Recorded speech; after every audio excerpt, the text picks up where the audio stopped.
రాష్ట్రంలో అల్లర్లు సృష్టించాలని జగన్ కుట్ర. ఎక్సైజ్ శాఖ మంత్రి కొల్లు రవీంద్ర ధ్వజం. వైకాపా కాదు, అదో గొడ్డలి పార్టీ. రాజకీయ ఉనికి కోసమే జువ్వలదిన ప్రాజెక్టుపై జగన్ మాట్లాడుతున్నారు. మంత్రి బీసీ జనార్దన్ రెడ్డి, మాకొచ్చిన కాల్స్ మీ కాల్స్ లాంటివిగా జగన్. వివేక హత్య తర్వాత మీ సతీమణికి వచ్చిన కాల్లోనే అసలు డేటా. బోట్ల మాయంపై మీ పార్టీ నీచి రాజకీయాలు. తెలుగుదేశం పార్టీ ఎమ్మెల్యే బేద రవిచంద్ర విమర్శ.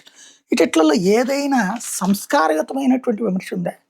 బాధ్యతాయుతమైనటువంటి విమర్శ ఉందా? అహంకారపూరితం, లేకపోతే దుర్మార్గపు భాష, కుసంస్కృతి, నీచమైనటువంటి రాజకీయం కాకుండా ఎక్కడ బాధ్యత ఉంది ఇందులో?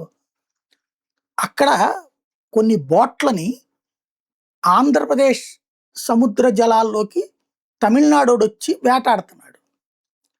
మోటార్ బోట్లతో వేటాడుతున్నాడు. మత్స్యకారులు ప్రాణాలకు తెగించి ఆ బోట్లు తీసుకొచ్చి అప్పచెప్పారు. ఆ బోట్లని ఎవడు విడిచిపెట్టాడు? ఎందుకోసం విడిచిపెట్టాడు? పోలీస్ ఎఫ్ఐఆర్ ఉంది కదా, కోర్టులో ఉన్నాయి కదా. కోర్టు ద్వారా వాళ్ళు విడిపించకపోతే తప్పే లేదు, కానీ కోర్టు కూడా విడిపించమని ఆర్డర్లు ఇవ్వలేదే. కోర్టు కస్టడీలో ఉన్నటువంటి బోట్లను ఎత్తుకుపోయారు. సిగ్గుపడాల్సింది ఎవరు? పోలీసులు. రెండోది వాళ్ళ చేత నడిపించిన రాజకీయ నాయకులు, అధికార పక్షం. బేదమస్తానరావు పాయింట్ అది కదా.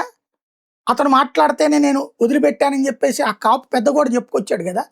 తప్పు చేసి ఆ తప్పుని సమర్థించుకోవడానికి ఎదురుదాడి, దారుణమైన నీచ పద ప్రయోగం, లేదా వ్యక్తిగత విమర్శలు.